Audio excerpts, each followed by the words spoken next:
Abhijit, you have taken the position that IC814 is left-wing anti-India propaganda. I want you to explain that to our viewers, because the counter to that would be that this is based on true events. The fact is the terrorists did, despite the intel warnings that we have, manage to hijack IC814. They did take it to Kandahar. This was a massive embarrassment, and therefore the underlying suggestion is that this BJP government and its ecosystem is upset because it showed what happened under the Vajpayee government. So why are you so angry about IC814? Explain that and then we'll build on it. Thank you, Rahul. I'm not angry. It's just that I have a whole load of contempt for Bollywood and Bollywoodias in general. So they're too low grade to get me angry.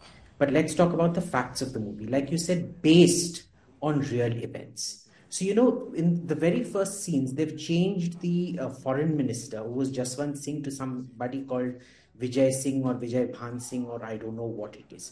So they've taken a considerable amount of artistic license there.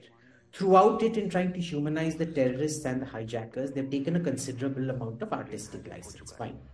Now, Shankar and Bhola are actually the names the hijackers took, because if you remember, within the first few hours of the hijacking, the then Pakistan information minister, was it the information minister or foreign minister, I forget, had come out and said that one of the hijackers is a Kashmiri Hindu, right?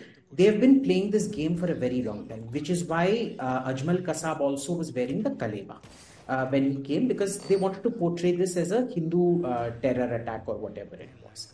Now, for the director to take artistic license with everything else, but use the Shankar and Bhola, which was the ISI propaganda line, is a bit rich, right? Number one. Number two, what he's gone and done is, if you just follow, and he's done this with an agenda. Why do you know it? See, the action by itself could be fairly innocent. The problem is, if you go on Twitter and see who all he follows, he keeps following all the people who keep putting forward these conspiracy theories of Hindu terror and things. Saema, Rana Ayub, etc., etc., fiction writers, failed poets, so on and so forth. So it's intent plus the act of commission out here. And like I said, I don't take these clowns of Bollywood very seriously. Okay, but so you're basically making the point, and a lot of people have said that IC814 should be banned because it shows these two call signs. It shows these two call signs of these terrorists using Hindu names, which from the book, it's also based on the pilot's book. And from what we gather from the book, those are the call signs they use. So he can say, this is actually representing what's been written by the pilot of IC814 in his book.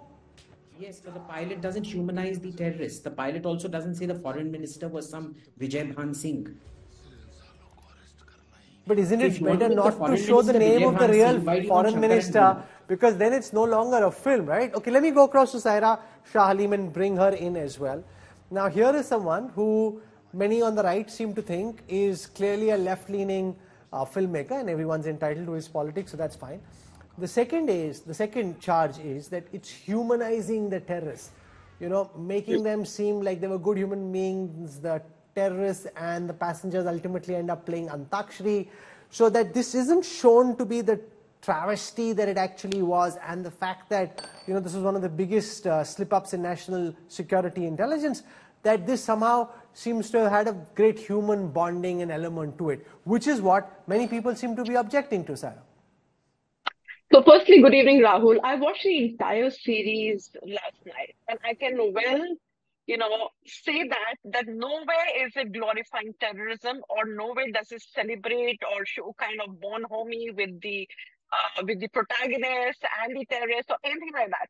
I can understand, like jobless trolls from the IT cell who troll and peddle hatred, on X and social media. But now, it's like the ministry is engaging in such frivolity, which is really, really appalling. Now, I want to ask Abhijit one question. Firstly, this incident happened during the BJP regime. Now, the question arises is, who permitted IC814 to take off from Amritsar and land in Kandahar? Certainly not Anubhav Sinha. Who escorted Masood Azhar, Umar Sheikh, Mustaq, Zargar, and also alleged cash into the arms of the Taliban, helping to create the Jaish-e-Mohammed, which further led to a parliament attack in 2001. Definitely not Anubhav Sinha. So the main question is, this entire incident happened during the BJP regime. Let's not try and deflect the issue. Okay, Advaita Kala, the counter charge is very simple.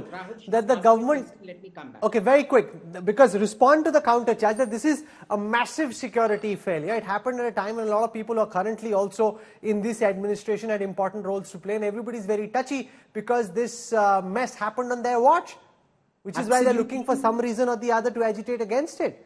On point one, please note, I haven't raised the question of the compound failures of both intelligence and leadership that happened under the Vajpayee government and the intelligence services. They need to be condemned. They need to be eviscerated and done so very, very strongly, number one. Okay, I was talking about the way propaganda has been, Pakistani propaganda has been further propagated in this movie. As for point number two, yes, it wasn't Anubhav Sinha, but please read Kanchan Gupta's post. It was your party leader, Ms. Brinda Karat, who was going on saying Masood Azhar is very innocent, he's a very secular boy, he's so sweet, whatnot, who was sitting with all the relatives outside the Prime Minister's house, then whipping them into a frenzy and getting them to go about beating cops and demand the release of all those people.